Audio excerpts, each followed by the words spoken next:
At number 5 is an Italian assassin. Ezio Firenze from Assassin's Creed showed how old-school killing should be done.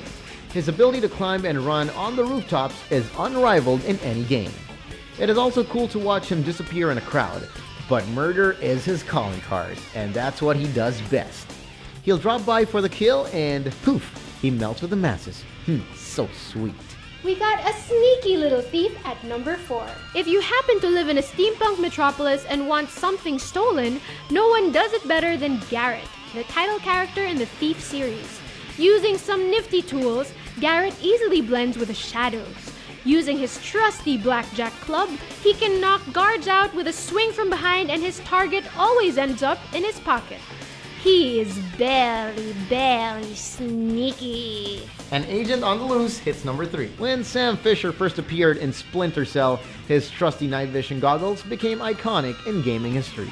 An expert in Krav Maga, this ex-government agent is currently trying to bring down his daughter's killer. With his pistol and knife, no enemy is safe. Tom Clancy sure did his job in creating this guy. Here's an old super spy at number 2. When it comes to taking down a Metal Gear, there's only one guy you can call, and that's Solid Snake. His Octomo tech suit allows him to easily blend with his surroundings, but if all else fails, he can just as easily use a cardboard box. Anybody that fools enemies with a box is truly skilled. Now that is a stealthy bastard. And at number 1 is a super detective. Even if Arkham Asylum just came out, Batman is definitely the stealthiest of them all. Trained by all kinds of martial artists, Bruce Wayne as the Bat can turn anybody's ass into grass.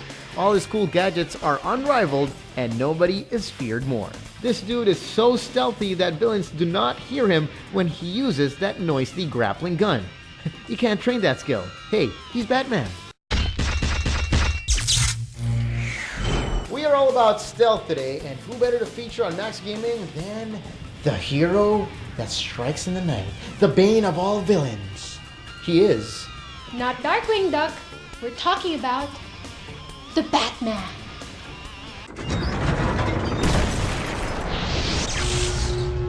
Released last year, Batman Arkham Asylum showed how awesome a Dark Knight game should be. No other superhero game comes close. With his vast array of skills, sure, it's possible for Batman to knock his enemies silly. Ninja nga siya, diba? But the Bruce is still human and his kung fu is no match for a semi-automatic. Ilang bala lang at dedo na si Paniki Man. That's why stealth is very important in Arkham Asylum. Using his surroundings, Batman can surprise enemies in a number of ways. Being on detective mode, a large portion of the time gives you a big edge when planning your next move. Gargoyles are also just as important. When swinging from one fugly statue to another, you are undetectable to enemies. Do this to get in position. It's important to pick off enemies one by one from the top. One way is to use your batarang on a thug to stun him. Be sure to glide down, knock him out, and swing back up. Keep moving so they don't figure out where you are. You can also use your explosive gel to take out enemies from a distance. When a baddie gets close, just press the trigger and he's no longer a problem. At this point, those nasty henchmen should be shaking in their Aquaman undies. See those gratings on the floor? Hiding under those is a great way to go peekaboo on unsuspecting goons. Just follow an armed gunman and go for the silent takedown. My fave move though is this. When a thug is under you, swing upside down and grab him. You can then leave him hanging for all to see. Di pa natakot kalaban mo dito? Ewan ko na lang.